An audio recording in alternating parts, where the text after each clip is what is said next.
Hi friends, it's Becky, and I know a lot of you have been waiting for this tutorial. I am finally getting this done, and it is a tutorial on how to use SilverSilk hollow mesh to kind of twist around your beads and make a bracelet, make a necklace, do something like that with that. And so I'm going to be making a necklace with y'all. I'm also going to be making some earrings, so I've got a couple of shorter pieces of hollow mesh done. And if you're not familiar with hollow mesh, it is a SilverSilk and More product that is knitted wire. It's knitted into a tube. This is pearlesque hollow mesh, which has been discontinued. It is not something that Neil is going to continue, although he is revamping the hollow mesh line.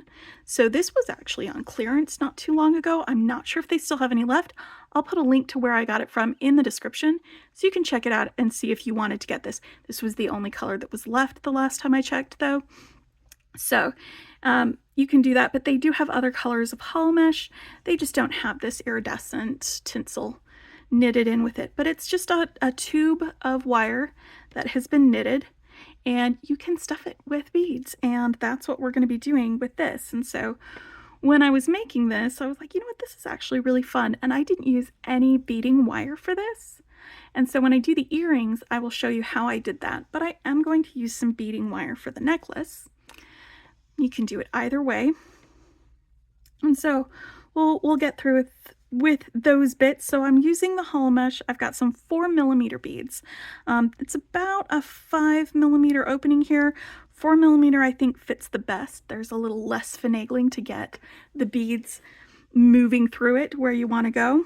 So I've got some of these. They're just some beads that I got from Beadbox Bargains a little while ago. They've got this kind of a matte finish and then these sparkles. And so I was like, you know what, this will give a little added dimension to my bracelet.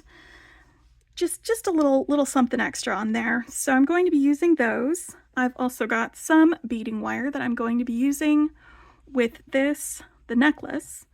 As far as findings, to finish this one, I used some glue and cord ends that have loops on the end. These have a 5mm opening, and all I did was just put some glue in there. I used this Loctite, and then stick the hollow mesh in and then set it down and leave it alone for like about 24 hours before I put the chain on, and it's been holding up really great for that. You could also use some 6mm glue and cord ends. I've got a couple of different versions here that are available options. I actually got all of these in one big like cord end variety pack, and I'll put a link to where I got that. It was from Amazon as well in the description. I'm going to be using for the earrings these ribbon ends. They're just a little toothy clamp in like a half circle sort of thing. So when I bend it up like a smile, I'll be able to clamp it on. So that's what I'm going to be using for the earrings, and I've got some ear wires as well. And then for the necklace, I'm using the SilverSilk ends, and these ends have a little hole in the end, so you can use beading wire with them, you can use memory wire, you can use craft wire, anything that you need to on that. And these just, the hollow mesh just fits right in there in these little ends. It's kind of a perfect fit. They're really good ends. I will put a link to those as well in the description. And this is the cute part. I love this. It's got a little knitted design on the outside of it. I love that. It's really cool. So anyway, those are the materials that I'm going to be using. And when I'm putting the beads through, one of the challenges is getting the beads to move through the mesh to where you want it to be.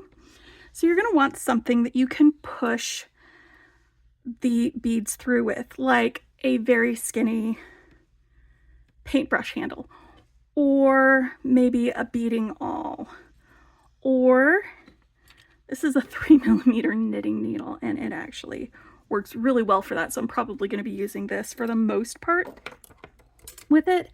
And so we're going to be using a tool to help push it through, and I've got some crimps and my magical crimper when we finally get around to crimping the beading wire. So now that we've got this and our tools and what we're doing, I'm going to show you first of all how we're going to do it with the beading wire, and then I will demonstrate how to do it without the beading wire with that. And then after I'm finished, I'll go away and then I'll come back after I show you the initial beginnings of it, and we will continue on from there. So I'm just gonna, you know what, I'm gonna work from the spool for this, I think. And I'm gonna go ahead and put my beading wire through this hollow mesh. It is a little bit tricky because the wire is gonna get caught on this all the way through. I think there was, if I recall, there was a trick to this, but I can't remember what it was. But you want to do the beading wire first, because doing the beads first and then the beading wire second, you can't guarantee that their hole will be lined up to put the beading wire through. You know, actually, it might work better if I string the beads first. Is that how it works better? I don't know. Maybe I'm just going to go slow and take my time with this, because it is just a little fiddly.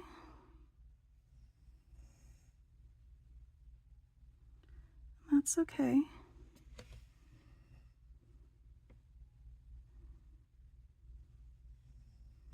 It's just catching on the little knit bits in here, and then it goes through it like that. So I'm just trying to bend it so it'll go straight.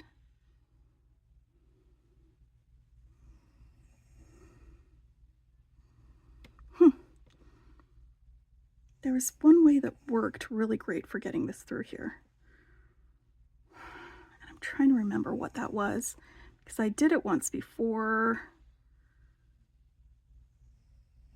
There are a lot of tutorials on how to work with hollow mesh on the SilverSilk and More channel, by the way, if you wanted to check it out.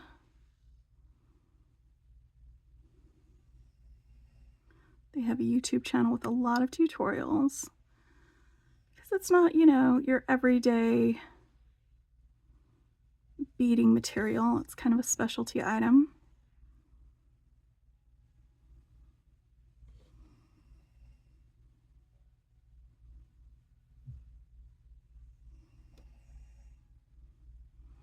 I just want to get my beading wire through to the other end, and then I can start adding beads.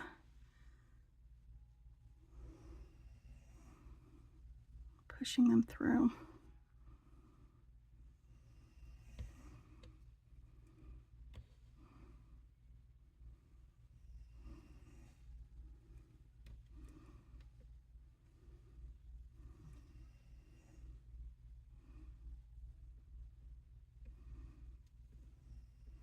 You can inchworm it, you can scooch it along if you need to. It's kind of a fun thing about it. Like, I don't know if you guys remember those Chinese finger traps, those little puzzles and games that you could get, like from the arcade, or from, you would usually give them out in elementary school to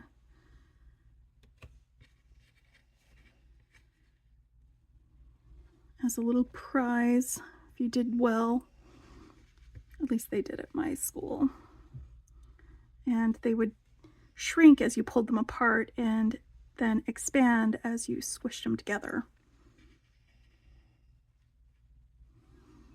So you stick your fingers in them and then they'd pull apart like that.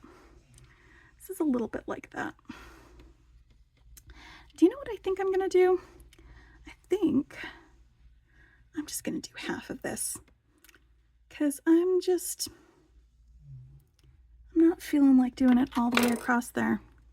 So it can be cut just like any other wire. Just use your flush cutters or any wire cutters that you have. I'm gonna save this for a different project. All right, there we go.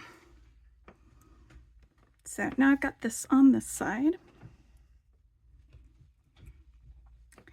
And if you need to expand it to make things fit better, you can just push these little wires away using one of your tools that you're going to use to help the beads get down to where they need to go.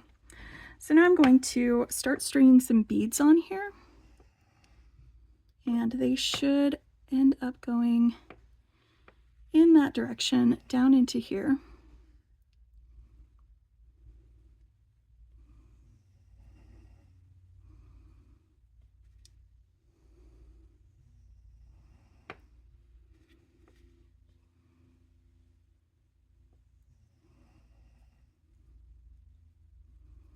Like that. So I'm just going to push these few beads first using my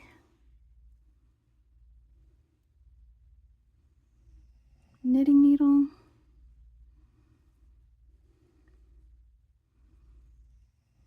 Ooh, I don't want to close that up on that end. This will push them along, and I want to get them down just about to the bottom of this. I'm just going to be doing a few beads at a time. Again, this is, when you're doing this bit, you're going to need some space between your beads. So that's why I only want to do a few at a time.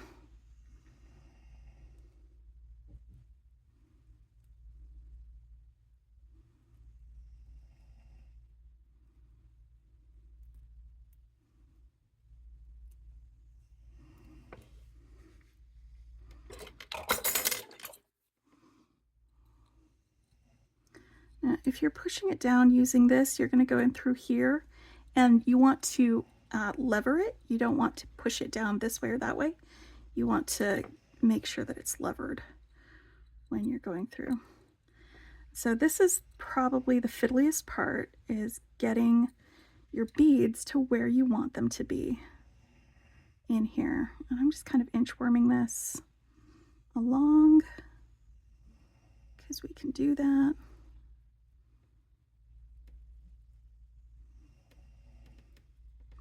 I want to get them down here to the other end. I'm just going to pinch this a little bit so that they don't go too far out of the way on that side.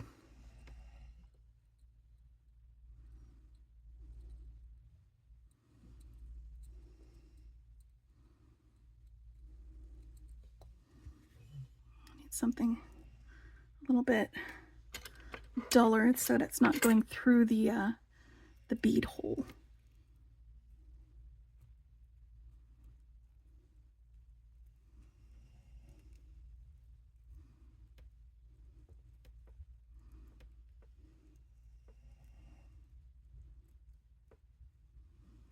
Why it's stuck. Come on, friend.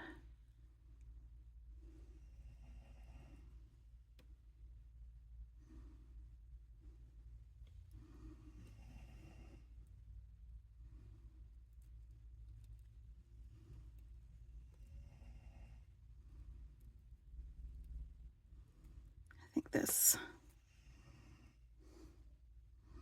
might be a little on the big side.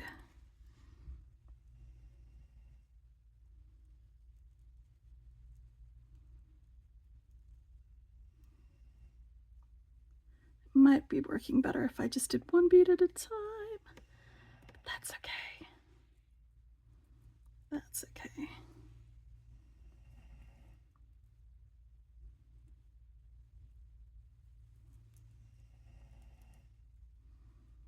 I did figure this out at one point. How to get this onto the beads when they were on a strand. It's entirely possible. That doing it not on a strand is the best way to do it.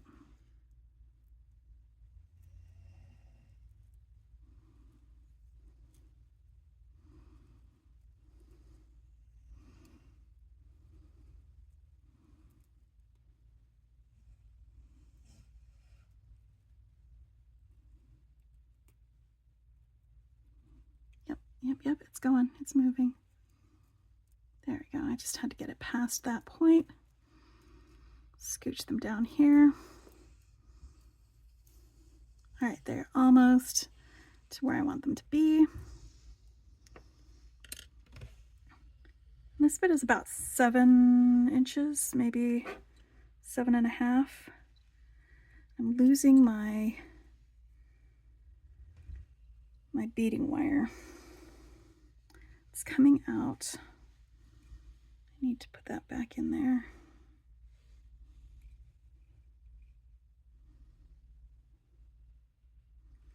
Sorry that you're just watching me struggle with this. But at least that way, if you're having a rough time with it, you'll know that it's not just you. Like, I love the effect, but it does take some work and some patience.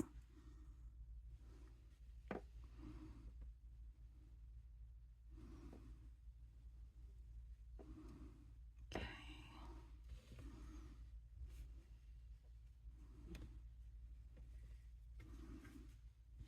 I need to get my beading wire back through.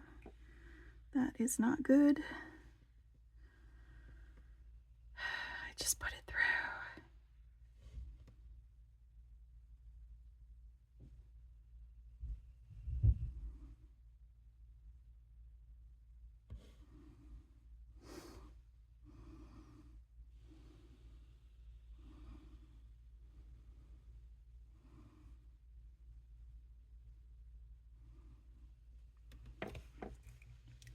Oop, it's sliding right out.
You know, my little necklace piece may end up shorter than I had intended, because if I can't get it past this compressed part here, then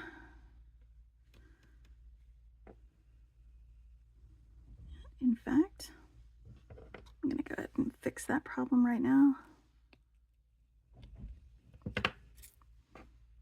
Bloop, bloop, bloop, bloop, bloop. There we go. All right, I'm going to keep that from sliding through there by putting this on. And now I want to get this last bead down here at the bottom. I want to get it right here almost to the end. Just going to scooch this down here, almost but not quite to the end, because I want to have a little bit to stick into this part. So I'm just going to kind of compress that right there. And I need this next bead. This is the important part, is that the next bead needs to be right next to this one before I do any twisting. So I'm going to scooch this next bead next to it, but leave a little bit of space.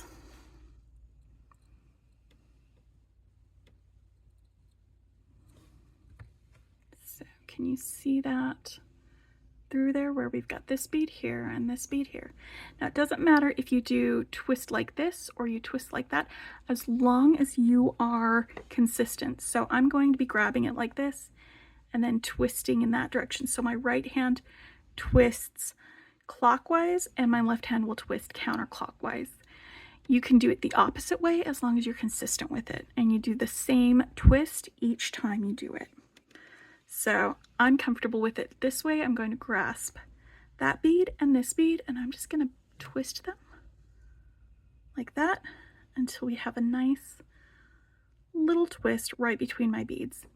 I need to scooch my next bead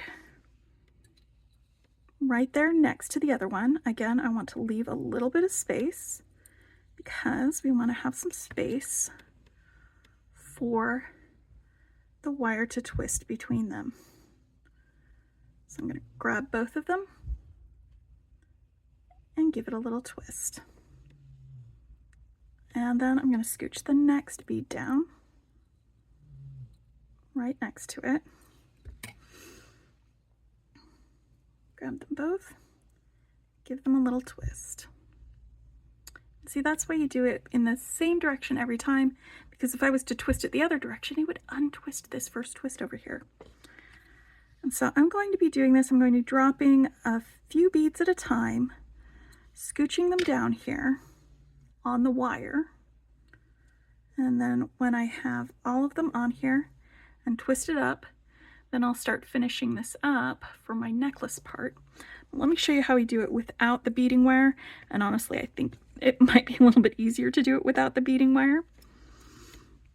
I have a nice wide opening on this side. So I'm just gonna pinch that shut a little bit so that my beads don't go all the way through it. And I'm gonna drop these beads in here. Just a couple at a time.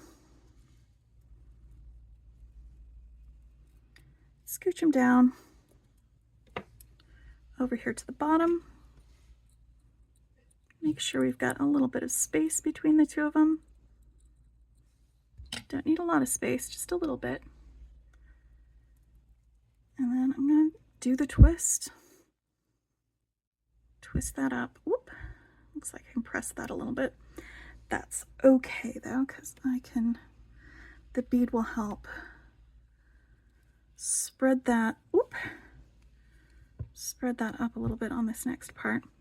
So yeah, when you don't have to mess around with the wire too, it is a little bit easier getting these down here. Also, it's easier when you've got a shorter piece of mesh to scooch them through.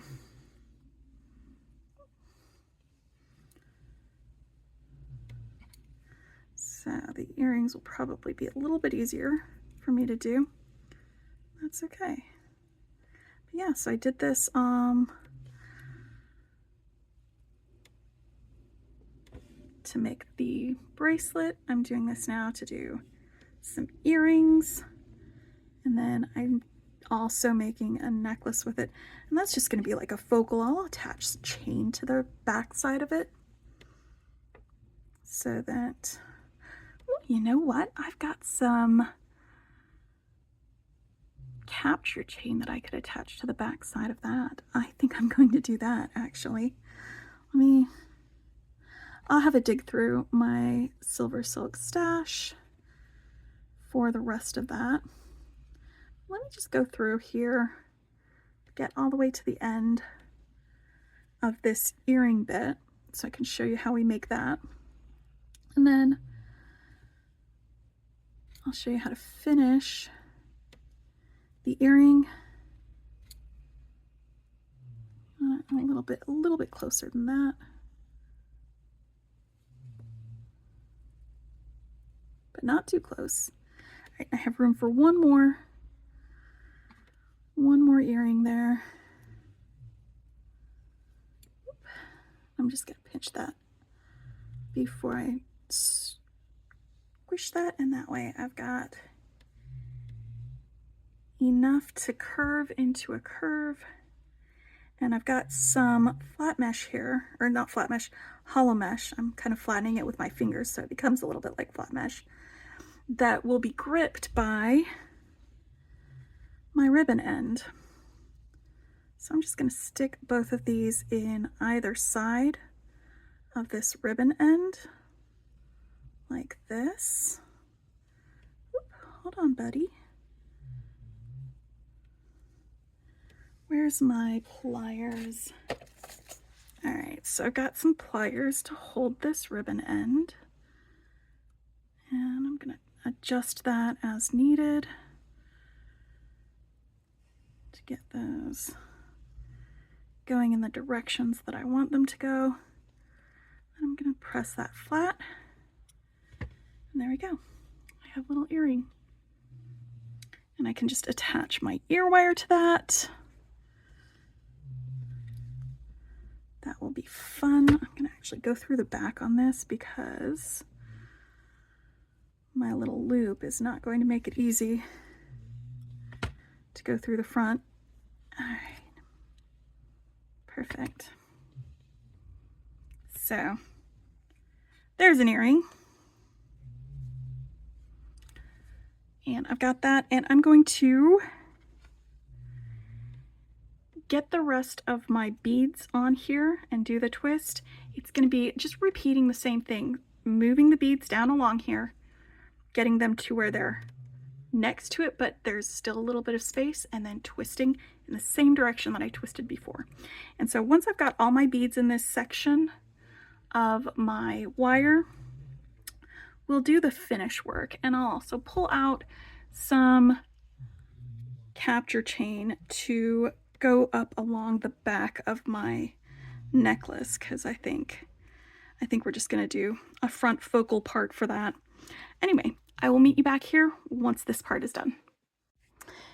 All right, so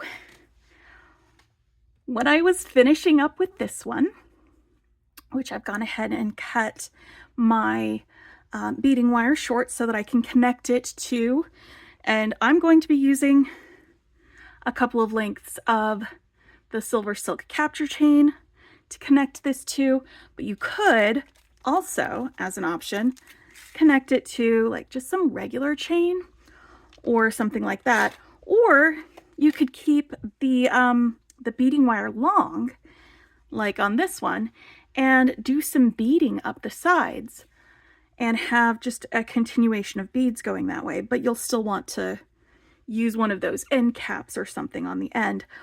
But while I was looking at it, I realized that maybe I could just do like both of these together on the same necklace, and I think that that's what I'm going to end up doing.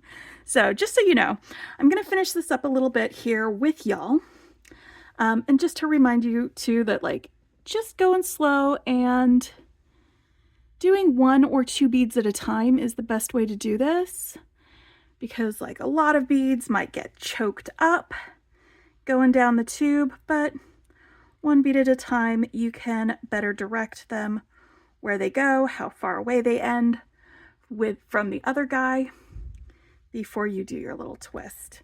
So it's going to be something that, you know, it can be fun, but you're going to want to take some care when you're making it with this. So let's get the rest of these beads in here.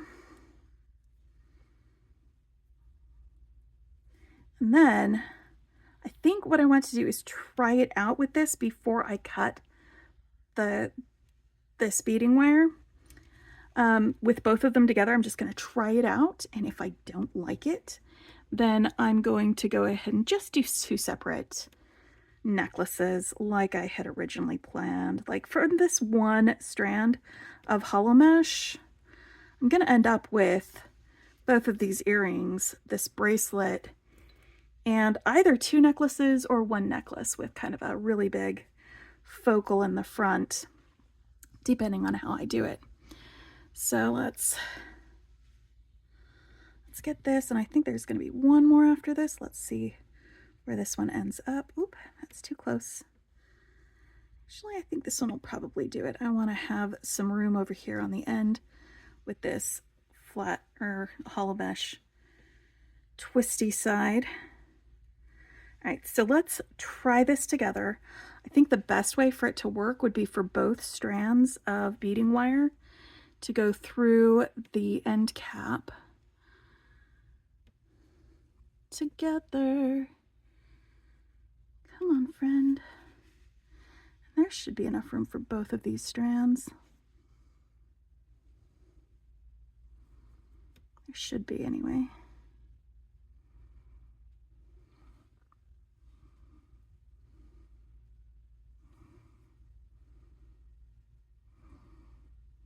Ugh. Beading. It's all mostly just trying to fit things through a hole, right? There we go, plenty of room for both of those strands. And then see, this fits like mostly into the bead cap, so I think with the second one along here,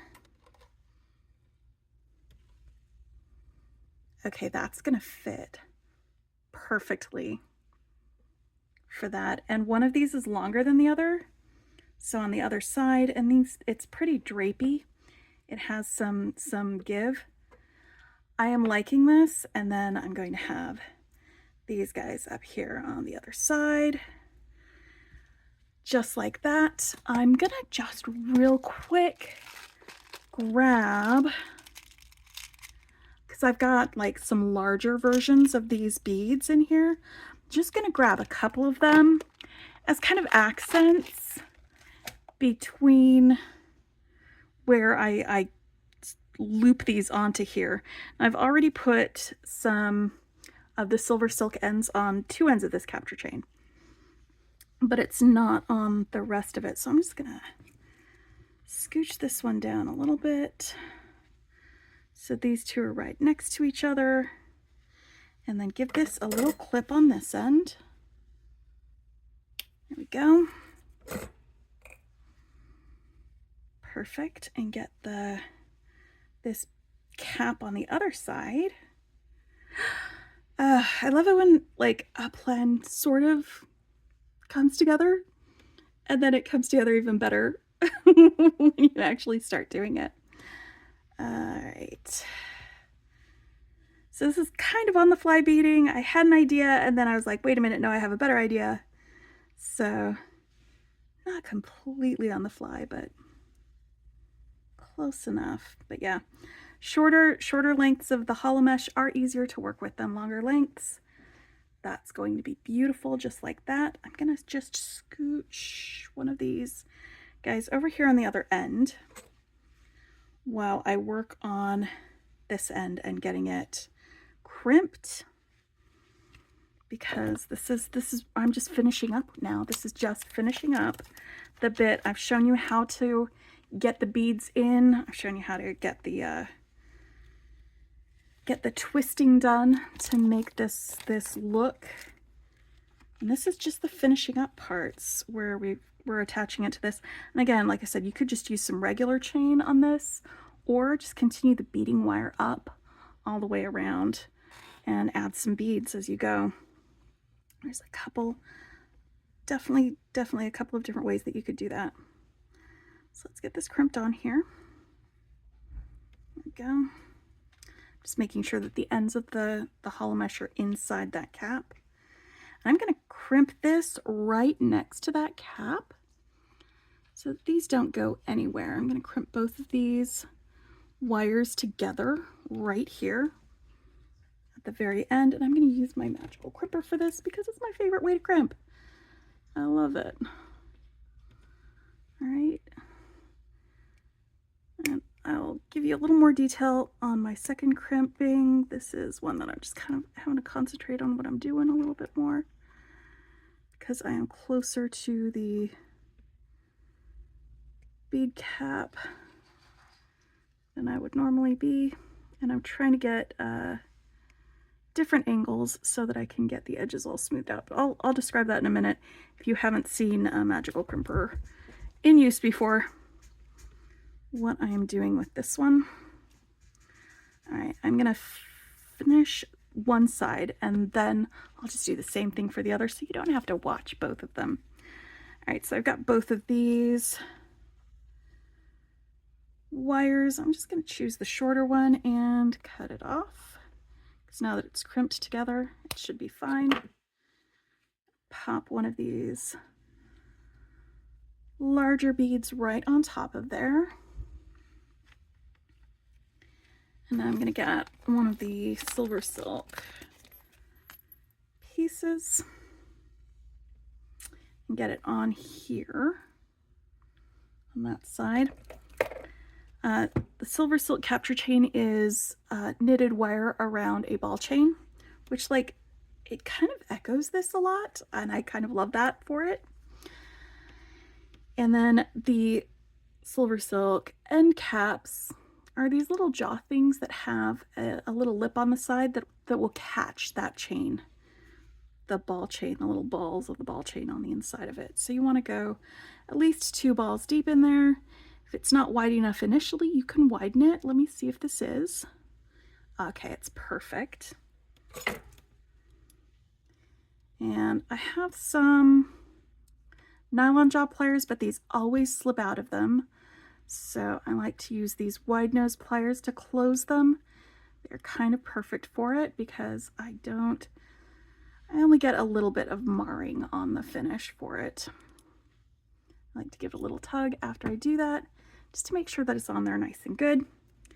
And now I can grab another crimp and crimp onto the SilverSilk finding right there. Go back through my crimp bead, maybe even back through this bead itself.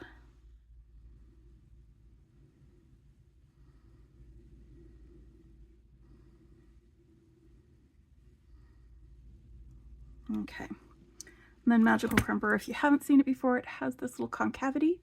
You want to center your 2x2 crimp tube. It only works with 2x2. Right into that, give it a squish, and it mushes down just the edges of the crimp. And then if you rotate it and squish it from a different angle, and then rotate it and squish it from a different angle, and like halfway through, it's going to be looking real janky. It really will. You're going to be like, what am I doing? I'm mutilating it. But just keep going. Just keep going. Different angles. Rotate it around, and what happens is it smooths down all those rough, janky edges and leaves you with a nice, smooth little ball of crimp. I love it. I love it. All right. So that is that end. And that's perfect. I can do exactly the same thing on the other end, and I've already got my clasp on here, and that is going to be ready for me to go. All right, so hopefully you liked this tutorial. Hopefully you can follow it if you've got some of this hollow mesh. Again, this is the Pearlesque hollow mesh, and it was on clearance. It's at a steep discount, I think, for this color specifically. Still, if there is any available, if it's all sold out, that's all right. There are other hollow mesh colors that are available. They just don't have that Pearlesque stuff on the inside to give it that extra sparkle. But it's still a really, really fun piece of material to work with. A really fun material to work with, and it gives you a few other options. Again, I'll put a link to the SilverSilk and More website for where you buy this. I'll put a link to their YouTube channel where they've got a lot more hollow mesh tutorials. I think I didn't see one when I was looking at it for this type of using this sort of technique with the hollow mesh, but you might be able to see that there. Anyway, I'm just going to finish this up right over here, and I can do that without you having to watch me do it. You just saw me already do that. I'm just going to do the same thing as this side over here on this side. Anyway, hope you guys have a fantastic week, and happy beading.